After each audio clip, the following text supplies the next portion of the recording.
무거운 짐을 참 가사가 이렇게 무겁게 짐을 지는 것처럼 표현해 주셔서 더 은혜가 됩니다. 예. 오늘 새벽 예배 마칠 무렵부터 눈이 많이 왔습니다. 그래서 낮에 기온이 그래도 좀 올라서 눈이 좀 녹았는데 미끄러지지 않도록 조심하시기 바랍니다.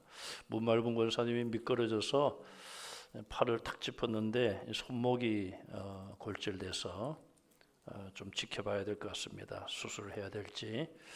어르신들 특별히 제일 좋은 거는 안 넘어지는 겁니다. 아이고 목사님 누구는 넘어지고 싶어서 넘어집니까? 자세를 낮추시고 주머니 손을 빼시고 가능하면은 뭐 특별한 일 없으면 그냥 집에서 눈이 왔을 때는 계시는 게 좋습니다. 어쨌든 넘어지지 않도록 조심하시고 새벽 예배 또 나오시는 분들도 조심하시고요. 또 차를 운행하는 우리 장로님들 안전 운행할 수 있도록 기도해 주시기를 바랍니다. 유다는 5절에서 16절까지 거짓 선생들에 대하여 계속 설명을 하고 있습니다. 5절에서 10절까지는 왜 거짓 선생들이 정죄받을 수밖에 없는가? 믿지 않기 때문에 또 그들의 지위를 지키지 않았기 때문에, 다시 말하면 하나님이 주신 사명을 감당하지 않았기 때문에, 또 10절에 보시면은 알지 못하는 것을 비방한다 그랬어요. 우리가 어떤 비난이나 비판이나 비평 조금씩 의미가 다른데요. 그렇게 할 수는 있어요. 그런데 문제는 분명한 이유가 있어야 되지 않습니까? 내가 어떤 일에 대해서 비판을 한다. 이유가 분명해야 돼요. 그것이 성경적으로 잘못되었다든지 윤리나 도덕적으로 잘못되었다든지 어떤 근거를 가지고 비판하고 해야 됩니다. 그런데 알지 못하는 것까지도 비방을 한다는 거예요. 내용을 알지도 못하면서 무조건 비방부터 하고 보는 거예요. 또 현실에 대한 불만족이 가득 찬 사람들이 그런 일을 하는 것이죠. 그래서 성경은 광야의 이스라엘 백성들과 같다. 광야의 이스라엘 백성들이 얼마나 원망과 불평이 많았습니까? 그들에게 비유를 하고 있습니다. 이제 오늘 읽은 말씀 11절에서 13절까지 보시면은 먼저 이 유다는 거짓 선지자들의 거짓 교사들의 경건하지 않은 불경건한 삶을 세 가지 실제적인 예를 들어서 지적을 하고 비유적으로 말하고 있어요. 11절에 보면은 유다는 예언적인 선포를 합니다. 거짓 선생들이 세 가지 그들이 행하는 세 가지 잘못된 것을 근거로 하여 그들을 비판하는데 화 있을진저 그렇게 말하죠. 화 있을진저. 우리 참 그리스도인들은 남을 비방하거나 저주하는 것이 아니라 축복해 줘야 되는데 오죽하면 여기서 화 있을진저. 예수님께서도 그렇게 인자하시고 또 온유하신 예수님, 겸손하신 예수님이 화 있을진저 외식하는 자들아, 독사의 자식들아, 그렇게 맹렬하게 비난을 하신 적도 있습니다. 이 유다도 마찬가지예요. 정말 거짓된 그 이단들, 그들을 구약의 세 가지 사건을 인용하면서 비유를 하고 있습니다. 첫째는 그들은 가인의 길로 행하고 있다. 여러분 가인 하면 누군지 아시죠? 가인은 인류 최초의 뭘 저지른 사람이에요? 살인을 저지른 사람이에요. 더군다나 누굴 죽였습니까? 동생을 죽였어요. 뭐 어쩔 수 없이 전쟁터에 나가서 자기를 공격하는 자를 정당 방위하기 위하여 상대방을 죽인 것이 아니라 한 핏줄로 태어난 동생을 죽인 거예요. 왜 죽였습니까?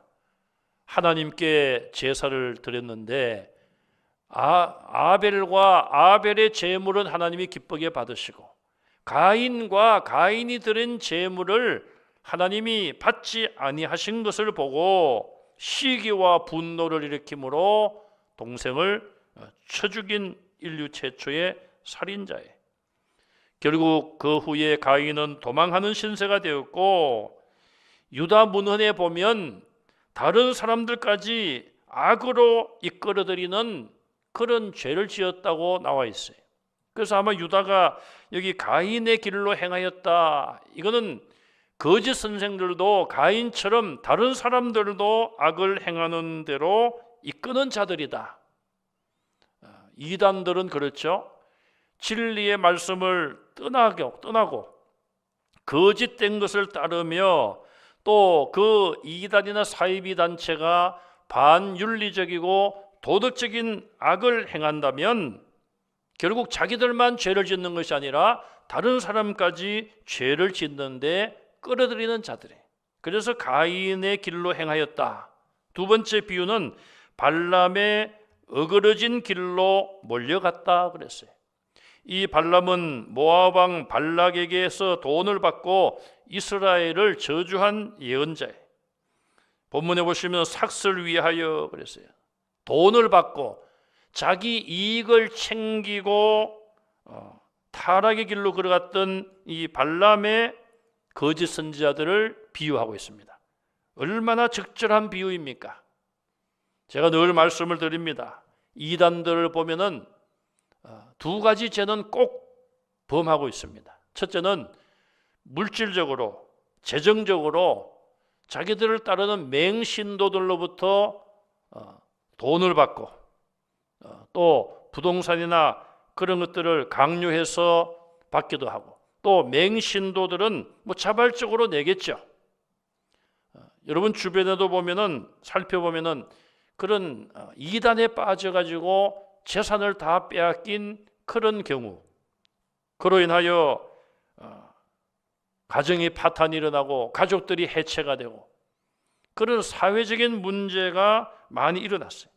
결국 물질적인 욕심 때문에 이단들의 교주들은 자기들을 따르는 자들을 괴롭히고 있는 것이죠.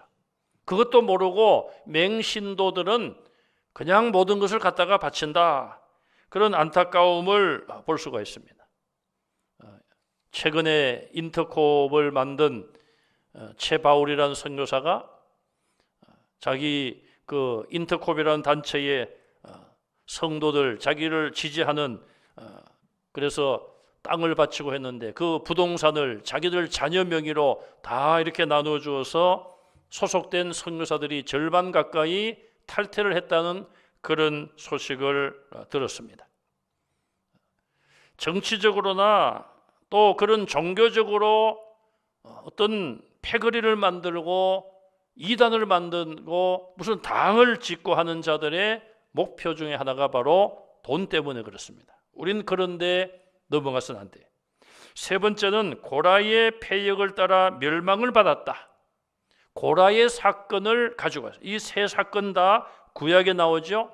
가인이란 인물, 발람이라는 거짓 선지자, 세 번째는 고라의 반역, 여기 고라의 패역을 따랐다.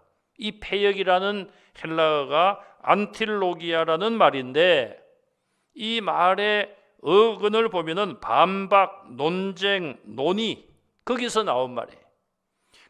그렇다면 이 고라는 어떤 사람입니까? 이스라엘 백성들이 광야에서 나왔을 때에 아론과 모세의 지도력에 대하여 반기를 든 사람이 고라예요. 민수기 16장에 보면은 이 고라는 모세와 아론이 스스로 백성들 위에 자기들이 스스로 자기들을 높였다, 그렇게 거짓 선동을 합니다. 모세가 언제 자기 스스로 내가 지도자다 그렇게 말했습니까? 미디안에 가 있던 80세 된 모세를 하나님께서 부르시고 너 이스라엘 백성들을 내가 약속한 땅으로 인도해 가라, 하나님이 사명을 주신 거 아니에요? 그래서 40년 동안 모세가 얼마나 고생을 했겠습니까? 요즘 대통령은, 우리나라도 대통령이 보니까 월급이라도 많더라고요. 골치 썩는 거는 썩더라도 월급이라도 많으니까 뭐 해볼만 하겠죠. 뭐 대통령 5년인가 지나고 나서도 혜택이 많더라고요. 참 그런 걸 보면은 좀 너무하다 싶을 그런 부분들이 없지 않아 있어요. 뭐 어쨌든 그런데 모세가 뭐 월급을 한 푼 받았습니까? 뭐 모세가 또 5년만 하고 물러나서 쉬었습니까? 쉬지도 못하고 40년을 그렇게 힘들게 했잖아요. 힘들게 고생했는데 그런 모세와 또 모세를 도운 아론에 대하여 거짓말로 선동을 하고 저 두 사람은 자기들 스스로 자기를 높인 자들이다. 또 이스라엘을 이끌어내어 호화로운 땅으로 데려간다고 모세와 아론이 거짓말하고 있다. 이런 선동을 한 사람이 바로 고라예요. 고라. 다시 말하면은 그 패역이란 말이 반박, 논쟁의 의미가 있다고 그랬습니다. 모세에 대하여 아론에 대하여 반박을 하고 논쟁을 벌이고 말로 그들에 대하여 항의를 하고 배척을 하고 대적한 사람이 고라예요. 결국 모세와 아론에게 도전한 것이 아니라 하나님이 세워주신 지도력에 도전한 거예요. 거짓 선생들, 이단들은 오늘날 교회의 지도력을 약화시키고 있습니다. 다시 말씀드리면은 기존 교회를 부인하고 비난하고 기존 교회의 영적 지도자들을 불신하게 만드는 일을 이단들이 하고 있습니다. 자, 이렇게 유다는 세 가지 구약에 있었던 그 잘못된 자들, 그들을 예로 들어서 거짓 선생들이 바로 그런 자들이다. 심각성을 비유적으로 아주 실예를 들어서 설명했습니다. 그 다음에 12절에서 13절까지 보시면은 거짓 선지자들의 6가지 이미지를 묘사하고 있습니다. 거짓 선지자들은 어떤 자들인가? 비유적으로 설명을 했는데요. 자, 이 비유를 보면은 정말 깜짝 놀랄 정도로 어떻게 이렇게 비유를 잘했을까?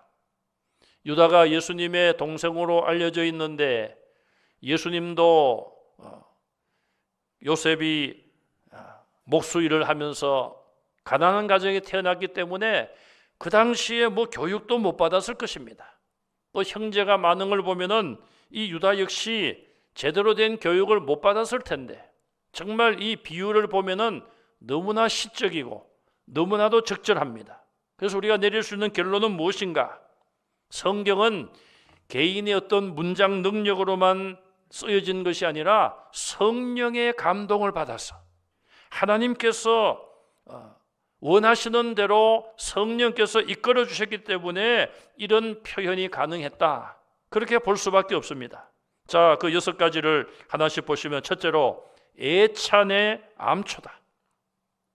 여기는 애찬애라고 했어요. 애찬을 하는 데에 암초와 같이 그런 존재라는 거예요.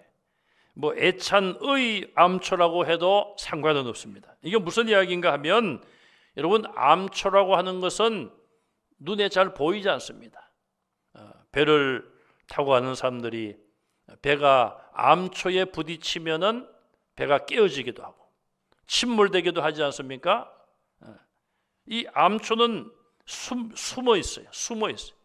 이 거짓 선지자들도 자기들의 정체를 숨기고 교회에 가만히 들어와요. 애찬을 합니다. 애찬은 성찬식과는 좀 다르지만은 성도들이 떡을 떼면서 서로 초대교회 성도들이 교제하던 것을 의미하고 있어요. 자, 그런데 그들은 자기 정체를 숨긴 채로 애찬에 참여하여 기탄 없이 주저함 없이 애찬에게 참여하여 떡을 떼며 성도들과 교제를 한다는 거예요. 실상은 자기들의 정체를 가만히 숨기고 암초와 같이, 자, 그런 자들이 거짓 선생들이에요. 그리고는 다른 사람을 가만히 무너뜨리는 자들. 두 번째는 자기 몸만 기르는 목자라 그랬어요. 이걸 달리 표현하면 자기 배만 채우는 목자라는 거예요. 요한복음 10장에 예수님은 자신을 선한 목자에 비유하시고 제자들과 성도들을 양에 비유하시면서 나는 선한 목자라, 선한 목자는 양들을 위하여 생명을 버리노라 말씀하셨고, 말씀만 하신 것이 아니라 말씀하신 대로 십자가에서 양들을 위하여, 저와 여러분들을 위하여 생명을 버리신 선한 목자의 사명을 감당하셨어요.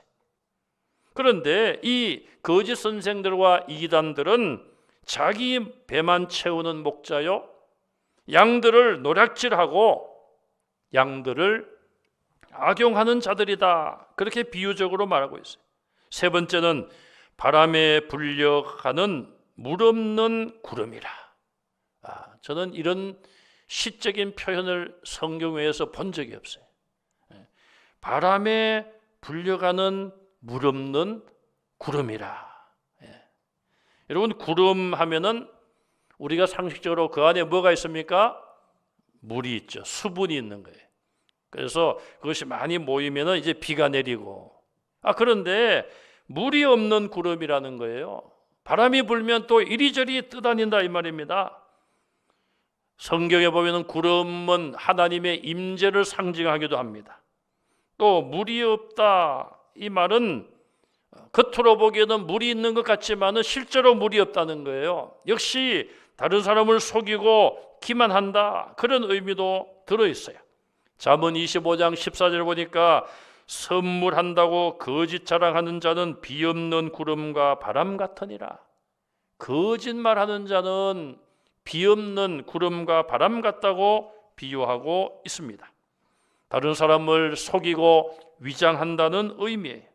거짓 선지자들은 결국 다른 사람을 속이며 또 자신들도 바람이 불면 이리저리 정처 없이 떠다니는 불쌍한 존재들이에요.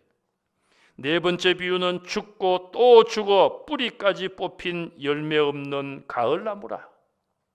참 얼마나 비참한지 보세요. 죽고 또 죽었어요. 한 번 죽으면 끝나는데 죽고 또 죽었다. 완전한 멸망을 강조하잖아요. 뿌리까지 뽑혔다. 나무가 뿌리까지 뽑혀 있으면 이제는 살 소망이 없지 않습니까? 그런데 마지막에 보니까 열매 없는 가을나무라.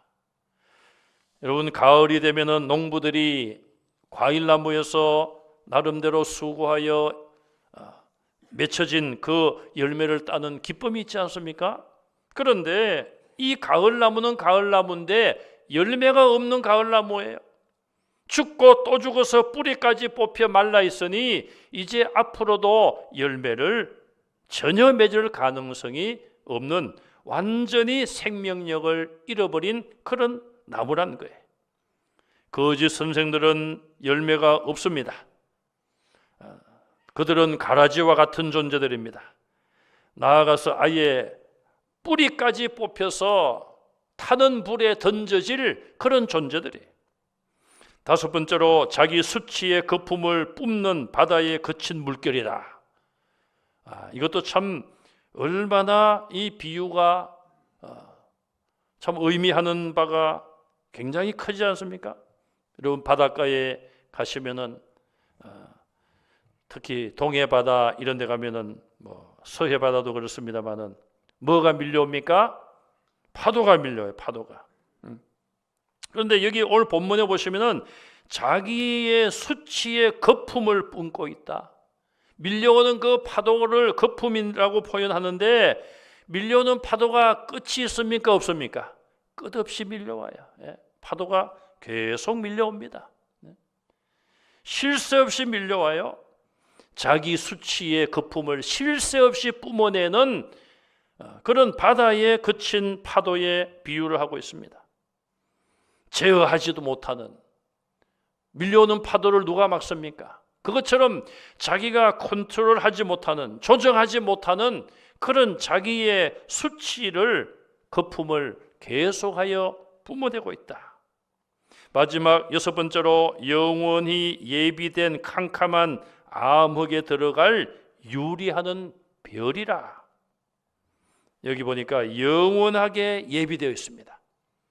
이제 그곳에 들어가면 못 나와요. 영원히 못 나오는데 좋은 곳이 아니라 캄캄한 암흑, 지옥을 의미하고 있어요. 거기에 들어갈 유리하는 별이라. 유리는 뭡니까? 떠돌아다니는 별이라. 별은 참 좋은 건데 유리하는 별이 나쁜 거예요. 다니엘서 12장 3절, 다니엘서 마지막 부분에 보면 부활 때에 성도들은 별처럼 빛날 것이다. 별은 영원히 사라지지 않는다. 또 반짝인다. 그런 의미에서 긍정적인 의미가 있는데 여기 보니까 거짓 선지자들은 그런 의미가 아니라 캄캄한 암흑에 들어갈 유리하는 별이라. 그들이 한때는 별처럼 나타났지만은 그러나 결국은 이리저리 유리하다가 떨어지는 별이 되고 만다는 거예요. 우리나라에 발생한 이단들의 교주도 보면은 한 시대를 풍미하는 것처럼 스타와 같이 별처럼 나타났지만은 그러나 유리하다가 결국은 캄캄한 암흑에 들어갈 수밖에 없는, 멸망받을 수밖에 없는 그런 길로 그들의 삶을 마무리하고 말았습니다. 유다는 이렇게 6가지로 아주 시적인 표현으로 거짓 선지자들, 오늘날 이단에 대하여 비유적으로 설명을 했어요. 그리고 14절, 15절에 에녹을 등장시킵니다.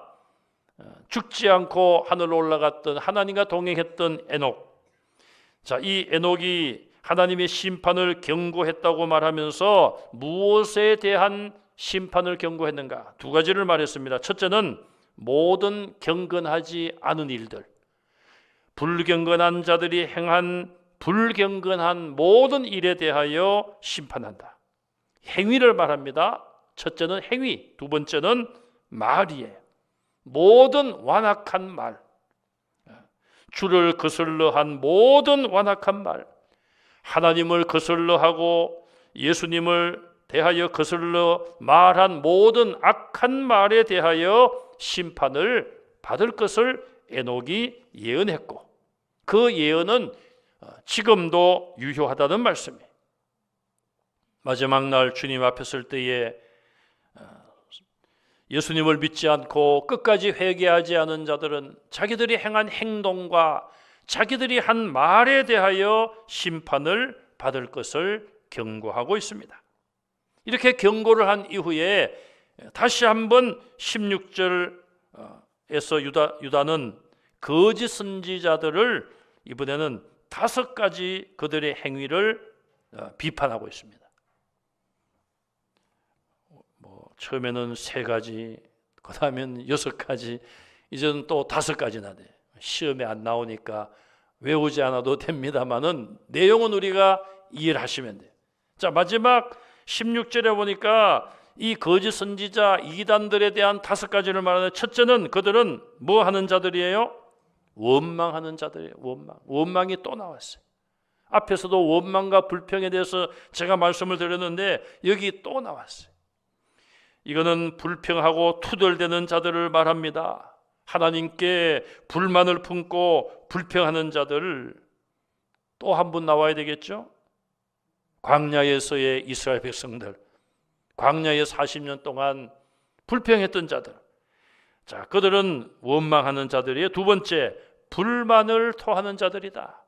원망과 비슷합니다마는 자신의 불행한 신세를 불평하는 자들을 말합니다. 그들은 만족이 없고 감사가 없어요. 사도 바울은 내가 어떤 일에든지 자족하는 비결을 배웠다. 내가 배가 고플 때도 내가 만족을 했고, 배가 부를 때도 내가 만족을 했고, 그래서 항상 바울은 만족하는, 감사하는 삶을 살았습니다. 그런데 거짓 선생들, 이단들은 늘 불만을 토하는 자들, 불평하는 자들. 3번째, 그 정욕대로 행하는 자라고 그랬습니다. 이 정욕은 욕심을 말합니다. 정욕대로 그랬는데 다른 번역을 보니까 정욕을 따라, 자기 욕심을 따라 살아가는 자들을 말하고 있어요. 11절에도 고라의 패역을 따라간 자들이라 그렇게 말했잖아요. 무엇을 따라가느냐? 그 목표가, 방향이 중요한 것입니다. 우리 자신의 욕심이 아닌 하나님이 원하시는 것을 따라가는 저와 여러분들 되시기를 간절히 바랍니다. 하나님이 원하시는 걸 따라가야지 마지막에 천국이 있지 않겠습니까? 내가 좋아하고 내가 원하는 걸 따라가면은 천국이 없을 수도 있어요. 네 번째로 그 입으로 자랑하는 말을 하며 그랬습니다. 여기 자랑이란 말은 허풍이란 의미가 들어가 있어요. 과장되게, 거짓되게, 다른 사람에게 관심을 끌기 위하여 과장된 말, 그런 말을 하는 자들이에요. 요즘으로 만약에 요즘 성경에 쓰여졌다면은 유튜브를 통하여 거짓을 퍼뜨리는 자들, 유튜브 하는 자들이 사람들이 막 관심을 끌려고 막 이상한 걸 막 터뜨리지 않습니까? 사실 여부를 확인도 하지 않고 그냥 터뜨리는 거예요. 자, 그리고 마지막 다섯 번째로 이익을 위하여 아첨하는 자들을 그랬어요. 자기 이익을 위하여 다른 사람 앞에서 아첨하네. 아첨이란 말을 경탄한다. 뭐 별로 대단하지도 않은데 그 사람 앞에서 그냥 까무라칠 듯이 막 그냥 그 사람을 칭찬하는 것. 그런 것이 바로 아첨이에요. 그들이 왜 아첨을 합니까? 성도들의 마음을 빼앗고자 그런 아첨을 하는 거예요. 자, 이런 자들은 사람의 마음을 얻으려고 거짓된 또 과장된 말과 행동을 하며 현실에 대하여 만족하지 못하도록 사람들을 미혹합니다. 사람들은 거짓 선지자들을 분별하기가 때로는 쉽지 않습니다. 속아서 넘어갈 때가 있습니다. 이단인 줄 모르고 따라갈 때가 있습니다. 그러나 우리는 부족하여 분별을 하기 어렵지만 성령님은 그들을 분별함을 믿으시기 바랍니다. 그러므로 우리는 내 힘과 지혜가 아니라 기도하며 성령님께 지혜를 구하고 하나님, 성령 하나님, 오늘도 악한 이단들의 미혹에 넘어가지 않게 해주십시오. 나뿐 아니라 우리의 자녀손들이, 우리의 후세들이, 한국교회 성도들이 이단에 넘어가지 않도록 도와주십시오. 힘써 기도하는 저와 여러분들이 다 되시기를 주님의 이름으로 축원합니다. 기도하겠습니다. 하나님, 은혜를 감사합니다. 우리에게 하나님의 말씀을 허락하시고 또 우리를 진리의 길로 인도해 주시니 감사드립니다. 이 땅에 많은 거짓 선지자들이 나타났으며 이단들이 판을 치고 있지만 하나님의 부름받은 우리 성도들, 하나님의 말씀으로 우리 자신들을 지키며 영적으로 이단들을 분별할 수 있는 지혜를 성령께서 허락하여 주시옵소서. 성령님, 우리 마음을 지켜주시고 우리의 자녀손들과 우리의 교회에서 자라고 있는 어린 생명들, 우리 모든 성도들, 우리 한국교회 성도들 이단에 넘어가지 않도록 성령께서 눈동자와 같이 지켜주시고 혹시 이단에 넘어간 자들이 있다면 속히 회개하고 다시 교회로 돌아올 수 있도록 역사하여 주시옵소서. 예수님 이름으로 간절히 기도하옵나이다. 아멘.